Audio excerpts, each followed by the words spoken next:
안녕하세요. 저는 얼마 전 남편과 이혼하고 아이 둘을 키우며 살고 있는 40대 싱글맘이에요. 이번에 이런 사연글을 쓰게 된 건 제가 겪은 충격적인 상황을 전하고 세상에 이런 쓰레기들도 있다는 걸 여러분들께 알려주기 위해서예요. 제가 이혼한 이유 한번 들어보시겠어요? 저는 결혼 당시에는 사회복지사였어요. 어릴 때부터 특정 직업에 애착을 가지는 타입은 아니어서 깊게 공부하는 스타일은 아니었어요. 사회복지사도 초고령 시대에 진입하면 노인 돌보는 사업은 망하지 않겠다는 생각으로 가볍게 택한 직업이었죠. 결혼 후 취득한 요양보호사 자격증도 사회복지사를 하다 보니 요양보호사 자격증도 유용할 것 같아서 취득한 거였어요. 그렇듯 저는 직업에 관해서는 특별히 집착하는 건 없었어요. 그리고 나이 30에 때가 됐다는 생각에 평범한 회사원이었던 남편과 결혼하고 바로 첫째 아이를 가졌었죠. 결혼할 때도 시댁에는 아무 문제도 없었어요. 시모는 자기 이름을 걸고 가게를 운영하는 멋진 중년을 보내는 분이셨고, 시부는 쾌활하고 언변이 좋은 성격 좋아 보이는 분이셨거든요. 남편도 그런 시부를 닮아 말도 잘하고 사람을 재미있게 해주는 사람이었어요. 그래서 결혼을 선택한 것도 있었죠. 그런데 그런 시부와 남편 사이가 처음에는 많이 나빴어요. 너 그 회사 때려치우고 그냥 엄마 밑에서 가게나 하라니까. 꼴랑 그만큼 벌어서 저 자식 밥은 어떻게 먹여 살릴래? 요즘 세상에 남자 혼자 벌어서 살 수 있을 리가 없잖아요. 와이프도 같이 돈 버는데 아버지가 왜 난리예요? 그리고 불확실하고 불안정한 수입보다는 적어도 확실한 수입이 낫죠. 볼 때마다 남편 직장 때문에 엄청 싸우곤 했거든요. 그런데 그게 점차 달라지게 됐어요. 결혼하고 한 6, 7년쯤 한창 싸우고 지지고 볶던 시부의 남편이 둘도 없는 친한 친구처럼 죽이 아주 척척 잘 맞더군요. 게다가 시부 말이라면 꿈뻑 죽는 남편을 보면 이제야 철이 좀 들었나 싶은 마음 반, 그래도 이건 좀 너무 과한 거 아닌가 하는 마음 반이었어요. 시부의 부탁을 뭐든 들어주려는 것이 나쁜 건 아닌데 그게 남편의 일이 아니라 저의 일이 되어버리는 건 기분이 퍽이나 나쁘더군요. 가게를 열심히 꾸려가던 시모가 너무 아팠던 적이 있었어요. 몸 상태가 너무 좋지 않아서 여러 병원을 찾다가 결국 큰 병원에서 해본 검사에서 혈액암이 발견됐죠. 시모는 입원하게 됐지만 급격히 쇠약해지는 바람에 간병을 할 사람이 필요하게 됐어요. 며느라가 네가 네 시어머니 좀 모셔라. 시부가 다짜고짜 그 말부터 툭 꺼내더군요. 상의가 아니라 통보였죠. 그게 얼마나 기분 나쁜 일인지 다들 아실 거예요. 저는 기분이 상했지만 일단 감정을 다스리고 시부에게 되물었죠. 아버님, 저도 할 일이 많은데 차라리 전문 간병인을 쓰는 게 어떨까요? 간병인은 돈 많이 들잖아. 그 돈 들이느니 네가 하는 게 낫지. 어차피 너도 그 뭐냐 간병하는 거 자격증 있다고 하지 않았어? 요양보호사 자격증은 있지만 저는 따로 직장이 있잖아요. 지금 일하면서 살림하며 애 보는 것도 힘든데 이 상황에 어머님까지 모시면 너무 힘들어서 아무것도 제대로 못해요. 돈이 많이 든다는 이유로 간병인을 안 쓰겠다는 말에 기도 안 찼죠. 그럼 저는 무보수로 부려먹어도 되는 노동력인가요? 솔직히 남편이 돈이나 많이 벌어왔으면 저도 이런 고민할 거 없이 일 그만두고 시모 케어하러 갔겠죠. 하지만 지금 저희 상황에 저까지 일을 그만두는 건 너무 무모한 행동이었어요. 그래서 저는 멀뚱하게 서 있는 남편에게 계속 눈치를 주고 있었어요. 그런데 남편이 뜬금없이 저한테 그런 말을 하더라고요. 여보, 모르는 사람한테 우리 엄마 맡기느니 그냥 당신이 봐주면 안 돼? 아버지 하는 말씀도 다 맞는 거고 솔직히 간병인 믿음직스럽지도 못한데 차라리 그런 사람에게 돈 주고 맡기느니 당신한테 맡기는 게 낫지. 당신 진짜 진심으로 그런 말 하는 거야? 나 일 그만두면 지금 당장 나가는 돈 다 펑크야. 모아놓은 돈도 많이 없는데 무슨? 엄마한테 이야기해서 일단 보험금 나오는 걸로 당신 월급만큼 달라고 하면 되지. 당신이 간병해주는데 그런 것도 못 해주겠어? 시모와 전혀 상의되지 않은 듯한 말투에 저는 걱정부터 앞서기 시작했어요. 두 사람 하는 걸 보니 제가 하겠다고 말하기 전에는 집에도 안 보내줄 것 같더라고요. 돈 문제만 해결되면 시모 돌보는 거야 일하는 거라고 생각하고 하면 되기는 한데 이럴 때는 남편이 외동인 게 정말 원망스럽더라고요. 결국 시부 말에 동조한 남편 때문에 저는 떠밀리듯 억지로 시모 병간호를 맡게 됐어요. 진짜 일하는 것처럼 오전부터 오후까지 일하고 저녁에는 집에 와서 애들 보고 살림하고 그렇게 하기로 결정했죠. 정말 싫은 일이 될 거라는 제 예상과는 다르게 생각보다 의미 있는 시간이 되었어요. 병간호하는 첫날 시모가 제게 그러더군요. 아가, 너 혹시 내 가게에서 일할 생각은 없니? 어머님 가게요? 제가 어머님만큼 요리를 잘하는 것도 아닌데 어떻게 거기서 일을 해요? 요리를 하는 게 아니라 운영을 하는 거지. 요리는 주방장한테 맡겨놓고 너는 가게를 굴리는 거야. 내가 이렇게 되고 나니 생각보다 내 가게에 애착이 많았다는 걸 느꼈어. 그걸 모르는 사람들에게 주느니 너한테 맡기고 싶은데 생각 있으면 배워보련? 정말 뜬금없는 제안이었지만 흥미는 생기더군요. 어차피 지금 있는 직업에 커다란 사명감이 있는 것도 아니었고 가게를 물려준다는 말까지 들으니 없던 흥미도 생길 수밖에 없더군요. 그렇게 그 다음 날부터 시모의 병수발을 들면서 시모 가게 일을 배우기 시작했어요. 시모 병원 입원 몇 달 전부터 시부가 가게를 운영하고 있었는데 매번 적자라 시모가 신경을 많이 쓰고 있다고 하더라고요. 그렇게 가게 운영에서부터 레시피까지 상세하게 저한테 알려주셨어요. 그래서 병수발 드는 내내 그리 힘들거나 지루하지도 않았죠. 그렇게 시간이 지나고 시모의 이식 날짜가 잡혔어요. 조혈모 세포 이식이었는데 천운인지 이식센터에 시모와 맞는 공여자의 골수가 있었던 거죠. 그렇게 날짜가 잡히니 시모가 제게 그러더군요. 수술하는 도중에 내가 어떻게 될지 모르니까 가게 명의부터 너한테 옮기는 작업부터 하자. 지금 어차피 점심시간 끝나면 크게 할 일 없으니까 우리 집 가서 화장대 제일 아래쪽 서랍 깊숙이 넣어둔 서류를 좀 들고 와줘. 제가 어머님네 안방에는 안 들어가 봐서 잘 모르는데 그러면 제가 들어가서 화상통화 연결할게요. 어디쯤 있는지 어머님이 좀 알려주세요. 그렇게 이야기를 하고 저는 시댁으로 갔죠. 시댁 안으로 들어가니 생각보다는 정리가 되어 있었어요. 시부 혼자 있으니 어지러워져 있을 거라 생각했는데 예상외로 깔끔해서 시부 성격이 깔끔한가 보다 했죠. 그렇게 안방에 들어가서 화상통화를 연결했죠. 시모가 알려준 대로 화장대를 열고 서류를 꺼내려고 보니 여러 서류가 있더라고요. 영상통화로는 질이 좋지 않아 제대로 찍히지 않아서 제가 전화를 끊고 서류를 전부 화장대에 올려놓은 채 하나씩 찍어 시모에게 보냈어요. 그런데 시모가 다시 전화가 왔더라고요. 예, 잠깐만 그 화장대 위에 있는 화장품 사진 좀 찍어서 보내줄래? 네, 잠시만요. 저는 화장대에 있는 색조 화장품과 기초 화장품을 모두 찍어 시모에게 전송했어요.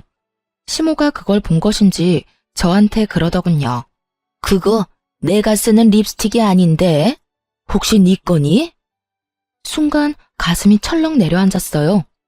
시모가 모르는 립스틱이 화장대에 있다는 사실이 무엇을 말하는 건지 바로 감이 왔거든요. 제 거 아니에요. 어머님 거 정말 아니에요? 물어보기도 죄송스러웠어요. 아픈 와중에 시부의 외도와 관련된 물건을 목격하게 될 줄은 꿈에도 상상 못하셨을 테니까요. 시모가 잠시 아무 말 없더니 저한테 한 가지 부탁을 하더군요.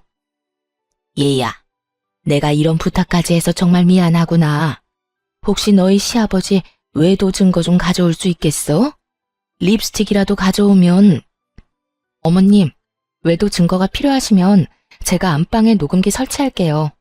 어떤 쥐새끼 같은 여자가 여기 왔다 갔다 하는 모양이니 몰래 숨겨놓고 나중에 찾으러 오면 둘이서 무슨 이야기 했는지 알 수 있겠죠. 제 말에 시모가 그렇게 해달라고 말하고는 전화를 끊었어요. 저는 그 길로 소형 녹음기를 샀어요. 연필형으로 된 걸로 용량도 짱짱하고 오랫동안 녹음이 가능한 걸로 가져와 시부가 일하러 간 틈에 안방 침대 머리 쪽 살짝 아래에 절대 보이지 않도록 조심히 붙여놨어요. 그리고 녹음을 눌러놓고 병원으로 돌아왔죠. 병원으로 오니 시모 표정이 좋지 않았어요. 화가 안 나면 이상한 거죠. 그렇게 하루가 지나고 나서 드디어 그들이 대화를 나눈 것이 녹음이 됐어요. 그 녹음 내용을 듣고 저는 차마 시모에게 들려주기가 너무 힘들었어요. 두 사람의 대화 내용은 정말 충격적이었거든요. 자기, 오늘 병원 안 가봐도 돼? 와이프 수술 날짜 잡혔다며.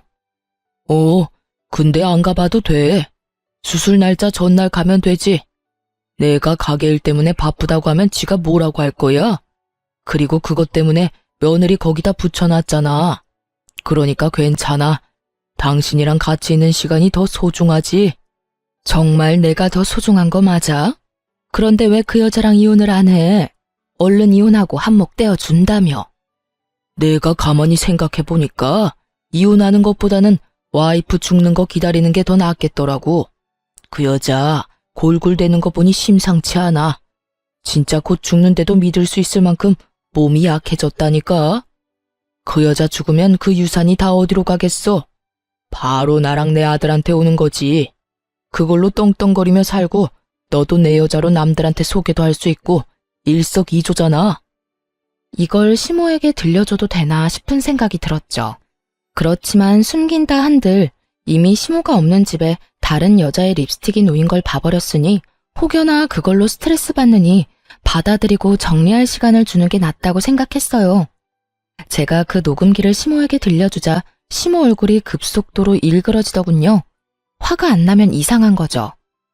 이 정신 나간 것들이 아픈 환자를 두고 고사를 지내? 죽으라고? 어림도 없지. 내가 혼자 죽을 것 같아. 두 연놈들 바지가랑이라도 붙잡아서 똑같이 죽고 싶도록 만들어줄 거야. 시모가 그렇게 말하고 처음으로 한 일은 뜬금없는 가게 명의 이전이었어요. 시모 명의의 가게는 이제 제 것이 된 거죠. 가게는 2층짜리 건물의 1층에 있었는데 2층에는 시부모가 살고 있었어요. 그 건물은 시모 소유의 건물이었고요. 시모는 무남동녀 외동딸이었는데 외조부님이 열심히 평생 모은 재산을 외동딸에게 다 물려주고 떠나셨다고 해요. 그걸 시모가 두 손에 꽉 쥐고 있었고요. 그리고 그 사실을 알고 있는 시부는 이참에 시모가 죽기를 노리고 있던 거고요. 시모가 제게 가게 명의를 이전해준 날 저녁에 저는 집에 와서 애들을 보고 있었어요.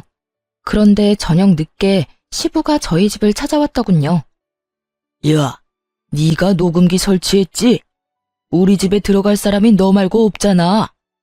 저는 침착하게 시부 말에 대응했어요. 녹음기 설치는 어머님이 하라고 해서 한 거예요. 제가 설마 어머님 말씀을 거부하리라고 생각하시는 건 아니죠? 아니, 그런 일이 있으면 나한테 연락부터 해야 하는 거 아니야? 인간적으로 어떻게 말도 없이 녹음을 할 수가 있냐고. 그리고 그걸 왜 와이프한테 갖다 준 거야? 이거 다 사생활 침해인 거 몰라? 집주인의 허락받고 들어간 건 사생활 침해 아니고요.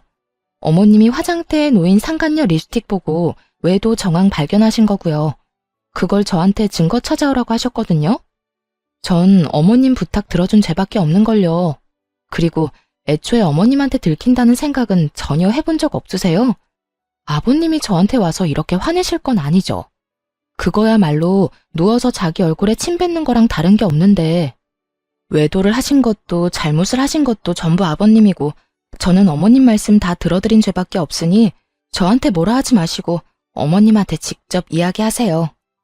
또 가게 하나 받았다고 지금 기세등등한가 본데 그게 언제까지 갈 줄 알고 나한테 뻣뻣하게 굴어? 내가 시어머니 잘 돌보랬지 언제 스파이짓 하라고 했냐? 어? 가만 보니 스파이짓 해주고 가게 받았구만. 맞지? 어머님이 그 립스틱 발견하기 전에 시댁에 가서 가져오라는 게 등기부등본이었거든요. 그것 때문에 집에 들어갔다가 립스틱 발견한 거고요. 그리고 애초에 어머님 수발 들도록 시킨 것도 아버님이시잖아요. 그리고 가게 때문에 기세등등한 것도 아니고요. 아버님이 잘못했는데 여기 와서 화풀이 하시니 제가 드리는 말씀이잖아요. 제발 애먼데 성질 부리지 마세요. 시부가 씩씩대며 뭐라 하고 싶은 모양이었지만 그걸로 화내봤자 자기만 나쁜 놈인 거잖아요. 그러니까 왜 외도를 해서 이런 일을 만드냐고요. 결국 한마디도 짓지 않는 저를 보며 진절머리가 난다는 듯 고개를 절레절레 흔들고는 나가면서 그러더군요. 너 언제까지 그렇게 기세등등한지 내가 지켜본다. 내가 말하는데 너 조만간 그 얼굴 다 벗겨질 거야. 네 주위에 무슨 일이 벌어지고 있는지도 모르는가 본데 너야말로 큰 코 다칠 거라고. 그때가 돼서도 그렇게 당당할 수 있는지 보자. 씩씩대며 그 말을 던져놓고 나가더군요.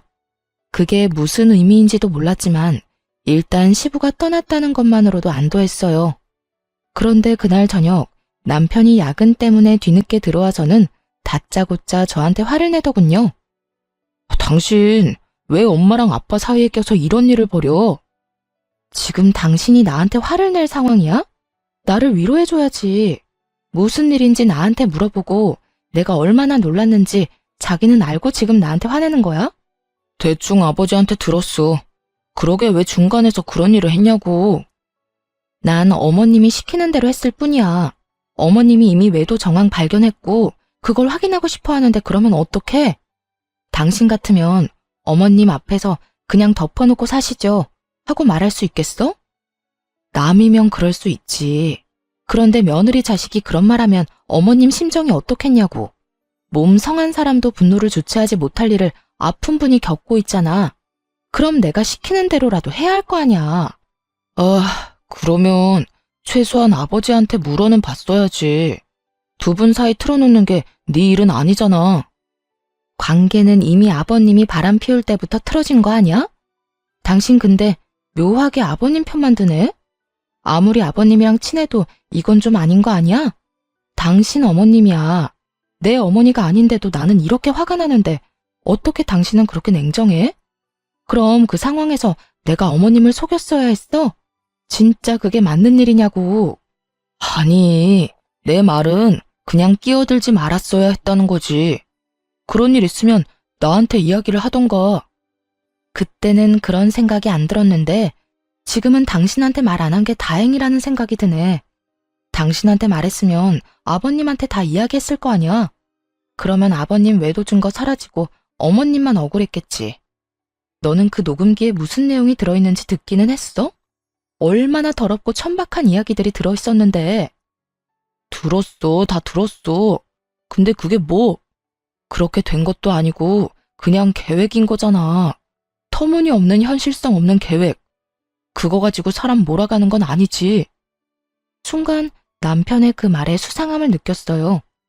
왜 이렇게 시부 편을 드는 거지? 기분이 묘하게 이상했어요.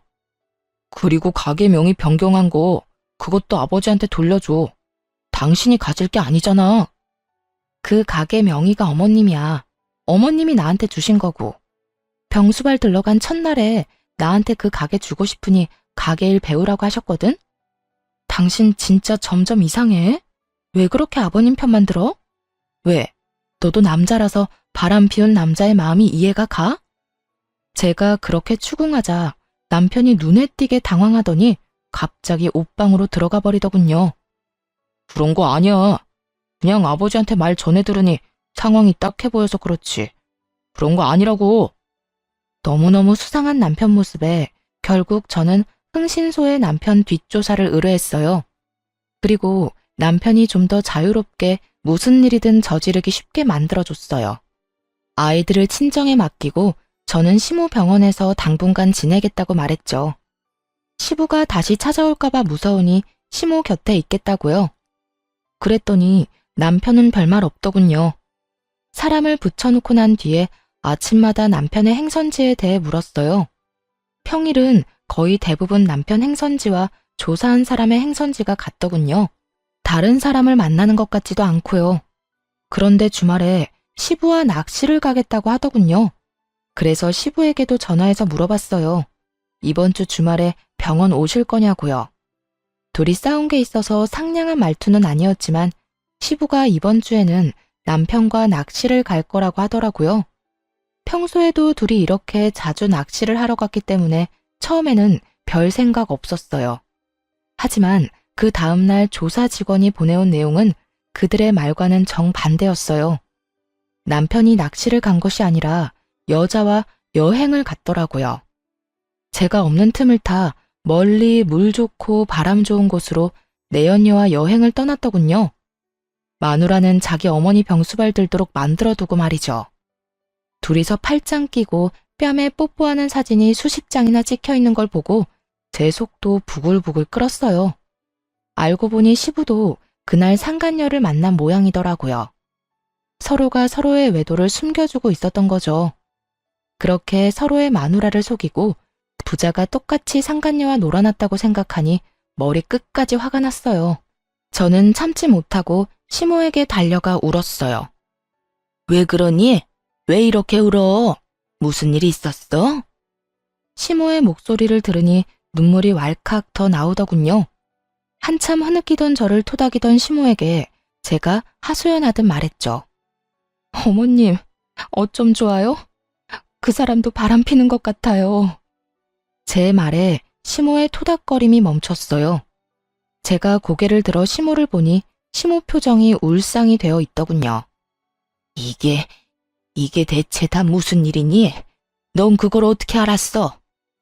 얼마 전에 아버님이 오셔서 저한테 화내신 적이 있거든요. 그런데 남편이 아버님한테 무슨 이야기를 들었는지 아버님 편들면서 저한테 화를 내더라고요. 제가 거기에 끼이면 안 됐었다면서 저를 탓하더라고요. 그러면서 가게 명의도 아버님한테 돌려주라고. 주말에 아버님이랑 낚시를 간다고 했어요. 아버님도 남편이랑 낚시 간다고 했고요. 그런데 알고 보니까 두 사람이 만나지도 않았고 서로 각자 내연녀를 만나고 있더라고요. 두 사람이 어머님이랑 저를 둘 다 속이고 있었어요. 어머님한테는 죄송한 말이지만 정말로 이혼하고 싶어요. 그 사람이랑 같이 살맛대고 살고 싶지가 않아요. 시모가 다 이해한다는 듯 제 어깨를 두드려 주더군요. 나와 너를 여기에 처박아 두고 자기들끼리 아주 신이 났구나. 부전자전이라더니. 그런 못된 것만 배워 처먹어서 마누라 힘들게 하는 자식놈이나 자식놈한테 가르쳐줄 게 계집질밖에 없던 멍청한 남편놈이나 내 인생의 실패작이나 다름없어. 어머님은 어떡하실 거예요? 나도 그놈과 이혼할 거야. 감히 내 재산을 두고 상간녀랑 그런 대화를 한 놈을 내가 용서할 리가 없잖니. 다만 지금이 아닌 거지. 그렇게 시모와 이야기를 나누고 병원에서 나오는데 병원 입구 쪽에서 시부가 기다리고 있더군요. 이야기 좀 하자. 저는 드릴 말씀이 없는데요. 내가 할 말이 있어. 너, 네 남편 바람 피는 건 알고 있어? 그거 알고도 지금 이렇게 유유자적한 거야.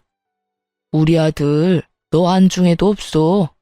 그 여자랑 벌써 몇 년째 만나고 있는 것도 내가 잘 알지.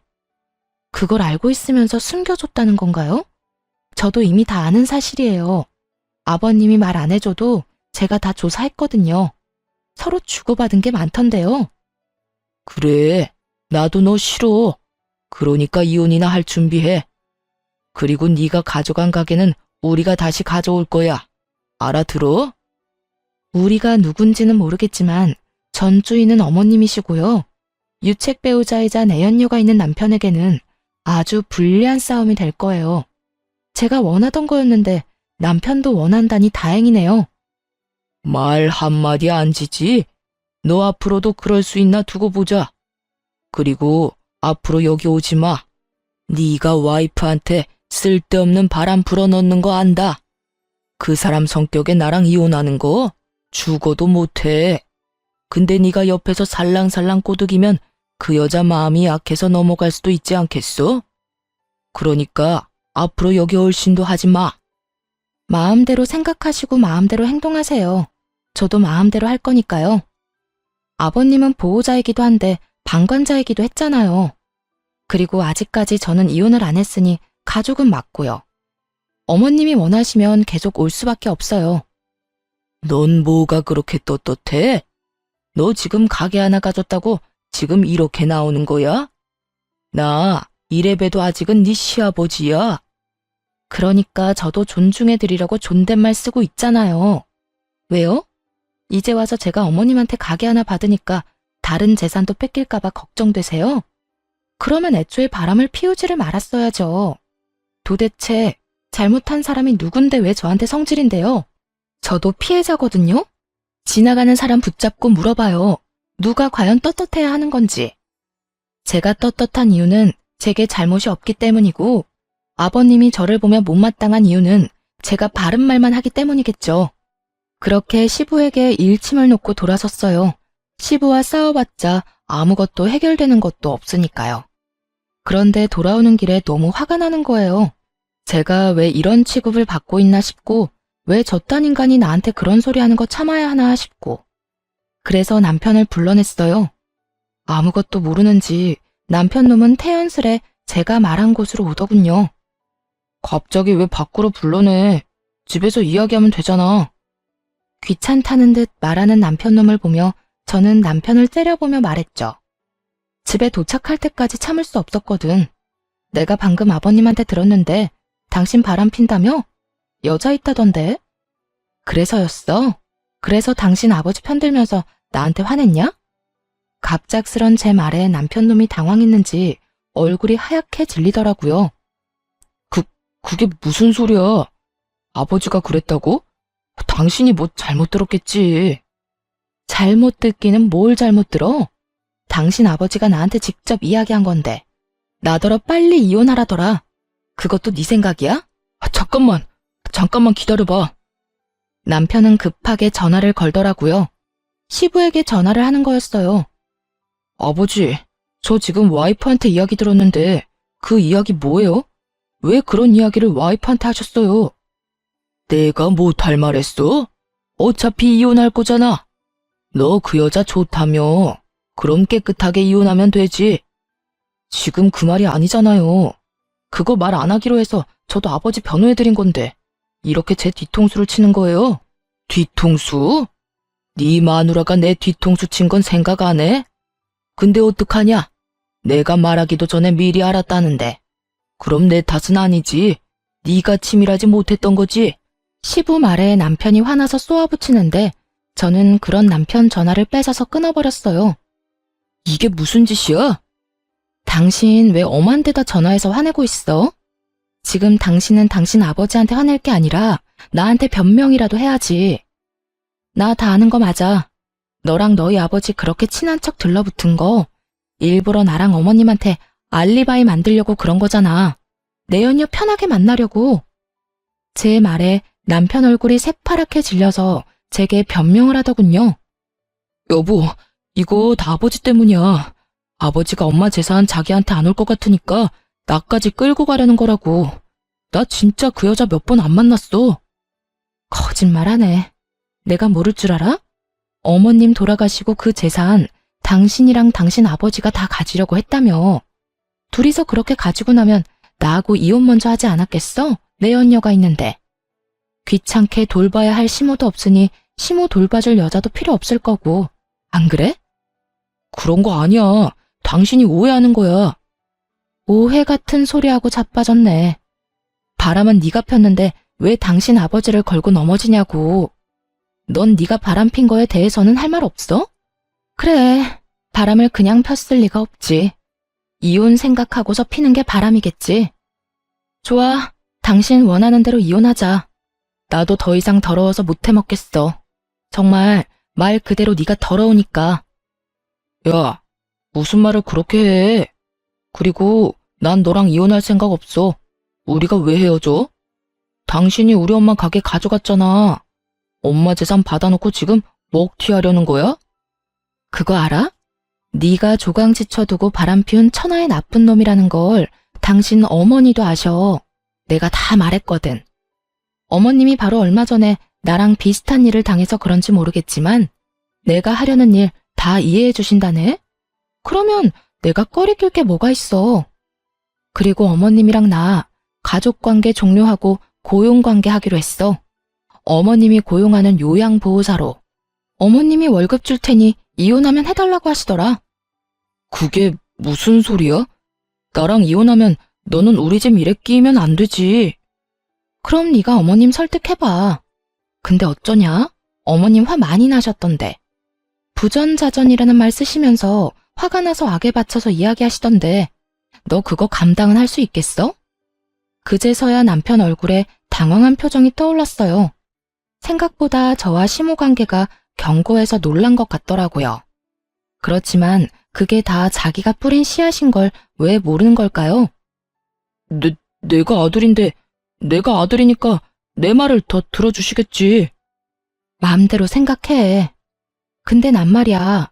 내가 그렇게 죽을 병 걸려서 아픈데 병원에 한 번 찾아와 보지도 않고 며느리만 덜렁 보내놓고 지는 다른 여자 만나느라 바빴다면, 그것도 나를 배신한 남편과 한통속이었다면 그것만으로 용서 못할 것 같은데? 아무리 자식이라도 말이야. 이건 거의 엄마 등에 칼 꽂는 수준 아니야? 아버지 불륜 말려도 모자랄 시간에 그런 아버지랑 똑같이 불륜 저지른 자식이 곱게 보일 리가 있겠나 모르겠네. 그제야 자기 처지를 생각해낸 남편놈 눈알이 불안하게 떨리더군요. 그리고 그 다음 날부터 웃기지도 않는 연극 한 편이 시모의 병실에서 펼쳐졌죠. 남편이 시모를 찾아와 용서를 구하며 병간호를 하며 착한 아들 노릇을 하더군요. 근데 그거 아시나요? 간병도 해본 사람이 잘해요.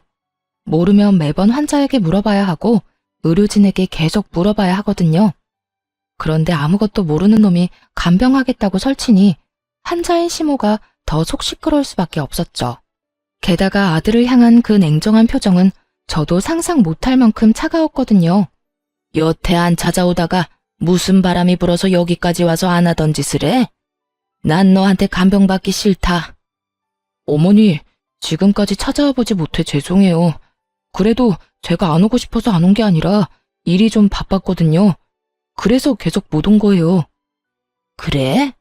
난 또 네가 네 아버지랑 쌍으로 바람이 나서 상간녀들 만나느라 안 오는 줄 알았지. 시모 말 한마디 한마디에 비수가 섞여 있으니 남편 놈도 말을 조심스럽게 하더라고요. 어머니, 그런 거 아니에요. 그 여자는 진짜 별거 아닌 사이고 진짜 잠깐의 일탈이었어요. 아버지랑 저는 달라요, 어머니. 다르기는 뭐가 달라? 네가 네 아버지 바람피는 걸 묵인하고 허용한 것도 모자라서 똑같은 짓을 저지르고 있었으면서. 네가 양심이 있으면 여기 와서 그딴 말은 하지 말았어야지. 나보다 네 마누라한테 먼저 용서를 구했어야지. 네가 왜 나한테 잘해줘? 이제 와서 왜? 너도 나한테 바라는 거 있어? 그런 거 없어요. 어머니, 제발 제 진심을 오해하지 마세요. 오해는 무슨 얼어 죽을 오해? 그게 진심이라고? 그딴 게 진심이면 세상의 진심은 다 죽었겠구나. 내가 네 아버지 때문에 얼마나 힘든지 알면서도 끝까지 나한테 먼저 이야기 안 했어. 그게 괘씸한 거야, 이 망할 놈아. 결국은 시모가 화를 내며 남편 놈을 쫓아내버렸어요. 그러자 그 뒤로 시부와 남편 놈이 번갈아가며 시모 병실을 찾아와 시모에게 용서를 빌었어요. 여보, 미안해. 내가 진짜 그때는 귀신에 씌였나 봐. 제정신이 아니었다고. 그 여자 정리할 테니까 그러니까 이혼만은 제발, 응? 그리고 이 나이에 무슨 이혼이야. 그냥 살아. 내가 평생 당신한테 속죄하면서 살게. 어머니, 저는 진짜 아버지 꿰매 빠진 것 뿐이라고요. 어머니를 괴롭히려던 것도 아니었고 그냥 그런 상황이 돼서 어쩔 수 없이 그런 건데 아버지만큼 제가 잘못한 건 아니잖아요. 그런 개소리들을 들으며 시모는 눈 하나 깜짝 안 하더군요. 저도 간병하면서 병실 안에 있었으니 다 들렸거든요. 그리고 저는 시모 덕분에 이혼 절차를 밟을 수 있었어요. 저희 신혼집은 시모 명의였고 남편과 제 사이에 모아둔 돈도 많이 없었으니 재산 분할할 것도 그리 많지 않았죠. 하지만 남편놈은 유책 배우자가 돼서 저에게 엄청난 위자료를 줘야 했어요. 그리고 상간녀 소송도 역시 같이 진행했죠. 바람을 핀 건 두 연놈이니까요. 상대방이 몰랐으면 또 모를까 알면서 사귀고 있는 게 분명했거든요. 그 상간녀가 남편 직장 동료였으니까요. 직장 동료들 다 불러서 결혼까지 했는데 남편이 결혼했다는 걸 모를 수가 없었으니 그 여자도 벌을 받는 게 당연하죠. 그런데 시모가 조용히 저를 불러서 이야기하더군요. 너 이혼할 때 애들 양육권이랑 친권은 무조건 가져와. 물론 가져올 생각이었고 가져왔지만 시모가 무슨 생각으로 가져가라는 말을 한지는 몰랐어요. 그런데 이혼이 법적으로 결정되고 나서야 저는 시모의 의도를 알게 됐어요. 시모가 이혼을 확인하자마자 본인의 재산을 손주들에게 증여를 해줬거든요. 가게가 있던 2층짜리 건물이랑 저희 신혼집이요. 그리고 평소처럼 용서를 빌려온 남편과 시부에게 시모가 말해줬어요. 내 가게, 건물, 그리고 너희 신혼집, 내 손주들 앞으로 증여했어. 너희처럼 여자 눈에 눈물 흘리도록 만든 놈들한테 내가 물려받은 거 단 하나도 줄 생각 없어. 여보, 도대체 왜 그런 짓을 했어? 지금 친권이 누구한테 가 있는데? 당신 재산 저 며느리가 함부로 쓰기라도 하면 어쩔 거야? 함부로 써? 당신한테 맡겼으면 순식간에 사라졌겠지. 나 죽으라고 고사도 지내는 판에 그 부동산 돈으로 바꿔서 다른 여자 먹이고 재우고 입히는데 열심히 썼겠지. 그 꼴 보느니 손주들한테 주는 게 낫지. 억울한 표정의 시부에게 시모가 윽박질렀어요. 그런데 묘하게 남편 놈은 조용하더군요. 지금 이 상황에 그나마 시부보다는 유리한 게 남편 입장이었잖아요. 시모가 죽으면 유산이 자기한테로 올 가능성이 높아졌으니 긁어 부스럼 만들고 싶지 않은지 숨도 안 쉬고 조용히 있더라고요. 그런 남편놈에게 저도 선물 하나 던져줬어요. 남편 상간녀가 남편이랑 같은 직장이니 찾아가서 친절하게 어떻게 된 과정인지 다 알려줬거든요. 저희 이혼하고 이미 남남됐으니까 알려줄게요. 저희 신혼집 명의가 시어머니 앞으로 되어 있었거든요. 그런데 이혼하자마자 어머님이 저희 아들들한테 증여를 했어요. 그러니까 그 남자 아무것도 없는 개털이에요. 집에서 곧 나가야 할 거고 위자료도 나한테 줘야 하고 매달 양육비도 보내야 하죠. 아, 그리고 당신도 상간녀 소장 받게 될 거예요. 그러면 나는 그 위자료도 받게 되겠지만 당신은 당신 스스로 돈을 내야 할 거예요. 그 남자 정말 아무것도 없으니까. 그래도 사랑만 있으면 되죠? 잘 만나요. 양육비는 꼬박꼬박 보내고요. 열심히 일해서 제 자식 크는데 돈 붙여줘야 하니까 몸 건강하고요. 거짓말이지? 그 사람 진짜 빈털털이라고? 그럼 난 어떡해. 위자료 대신 내준다고 자기만 믿으라더니 나쁜 놈이? 제 말에 한껏 열받았는지 그 길로 씩씩대며 전화를 걸어대더군요. 그런 상간녀를 두고 돌아왔어요. 결국 그 뒤에 들려온 소식은 두 사람의 이별 소식이었죠. 저는 정말 깔끔하게 이혼에 성공했어요. 이제 남은 건 시모였죠. 시모는 제가 이혼하고 손주들에게 부동산을 증여해주면서 모든 재산을 정리해두고 이혼 소송을 진행했어요. 시부가 죽자 살자 매달렸지만 시모가 들은 채도 하지 않았어요. 그 여자와 만난 것이 하루 이틀 일도 아니었고 거의 5년 가까이 만나며 시모를 기만했으니까요. 게다가 아픈 사람을 두고 바람을 피우면서 심지어 재산을 다 가질 거라는 이야기를 했으니 그에 관한 시모의 분노가 얼마나 컸는지는 상상하지 않아도 알만했어요. 결국 두 사람도 이혼을 했지만 역시나 시부가 유책 배우자가 됐고 나눠야 할 재산 분할은 시모의 증여로 인해 할 것도 거의 없었죠. 시모 명의로 된 것은 현금 자산뿐이었는데 그마저도 병원비와 보험금으로 받은 거라서 건드리지도 못하게 됐거든요. 결국 부자가 똑같이 계집질하다가 이혼당하고 빈털터리로 나앉게 생긴 거죠. 게다가 상간녀까지 떠나가니 지푸라기라도 잡는 심정으로 시어머니 병실만 뺀질나게 드나들더라고요. 어머님은 자기가 오래 살지 못할 거라 생각했는지 마음을 단단히 먹고 시부를 빈털터리로 만들었고요. 그런데 정말 웃긴 건 제 전남편 놈이었어요. 그 자식이 시부가 나가 떨어진 걸 보고 시모에게 찾아와 뭐라고 했는 줄 아세요? 어머니, 이제 하나뿐인 자식인 제가 어머니 잘 모실게요. 이러는 거예요. 그러면서 세상 효자인 척 다 하더군요. 시모가 그런 아들 바라보며 물었죠. 아, 그래? 그럼 잘 모셔라. 내가 해달라는 대로 다 하고 그 정도는 할 수 있지? 네, 당연하죠. 어머니, 저만 믿으세요. 그 꿍꿍이 속을 왜 모를까요? 필시 속으로는 시부가 이혼했으니 만약 이 상태로 시모가 죽으면 자기한테 시모 유산이 다 상속될 거라고 정신 나간 상상하고 있었을 거예요. 그렇지만 그 뒤에 들려온 시모 말에 전 남편 표정이 울상이 됐죠. 그래, 그러니까 내가 미리 알려줄게. 나는 내 재산 다 쓰고 갈 거야.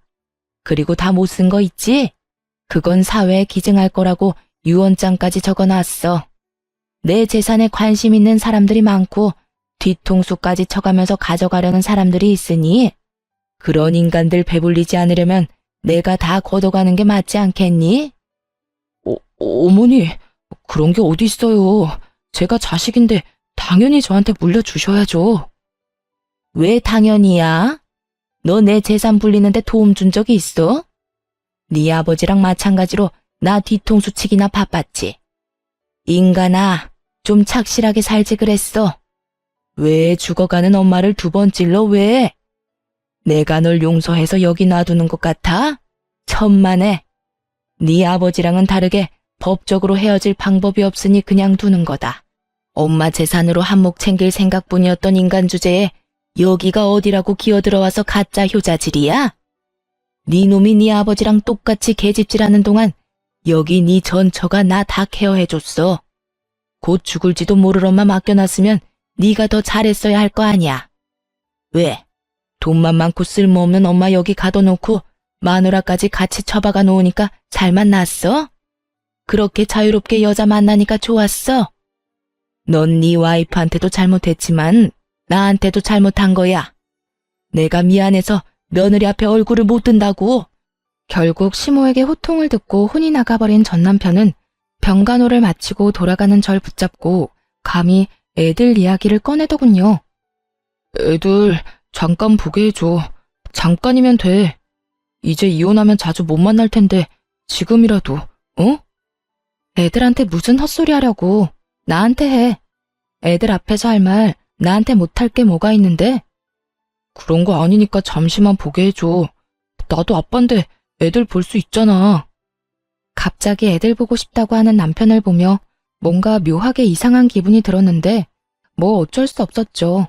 애들 아빠니까요. 그렇게 애들을 만나게 해줬는데 애들이랑 셋이서 이야기를 얼마간 하더니 곧 풀이 죽은 얼굴로 밖으로 나오더군요. 전 남편 돌아가고 애들한테 물었어요.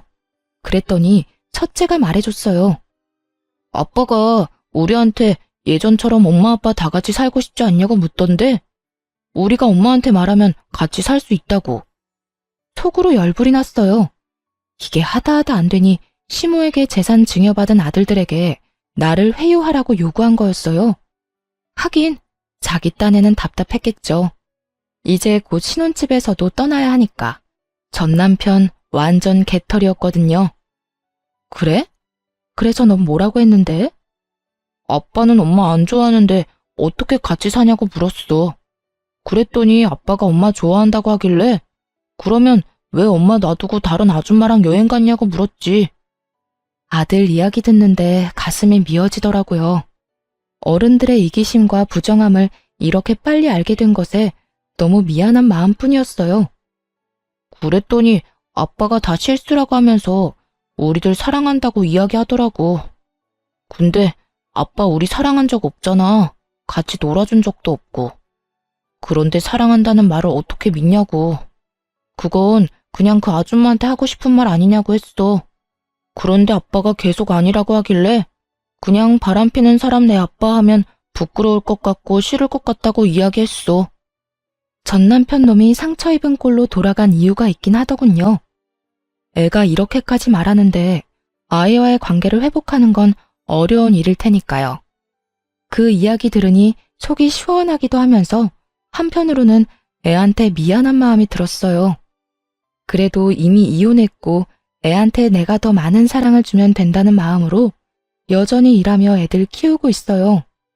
전 남편은 집이며 재산이며 여자며 다 잃었고 결국에 시모에게까지 버림받아 월세방 살며 겨우겨우 산다고 하더군요. 번 돈으로 상간녀하고 놀러다니며 펑펑 쓰느라 여태껏 모아놓은 돈도 없었으니 그야말로 자신이 뿌린 대로 거두고 있는 중인 거죠. 시모는 시부와 이혼 소송 중 이식 수술 받고 지금은 고향에 내려가셨어요. 고향에 있으면서 요양하겠다고 하셨죠. 가끔 애들 데리고 찾아뵈는데 갈수록 건강해지시는 거 보니 스트레스 덜 받아 그런 모양인 것 같더라고요. 아픈 부위가 있다고 그걸 참고 살면 언젠가는 온몸에 그 독이 퍼져 고생만 할 뿐이란 걸 이번에 제대로 알게 됐어요. 썩은 곳은 빨리 도려내야 한다는 걸요. 지금 당장 좀 많이 아플지라도 언젠가 그 상처에는 새살이 돋을 거니까요. 쓰다 보니 글이 길어졌네요. 오늘도 모두 즐거운 하루 되시길 바랍니다.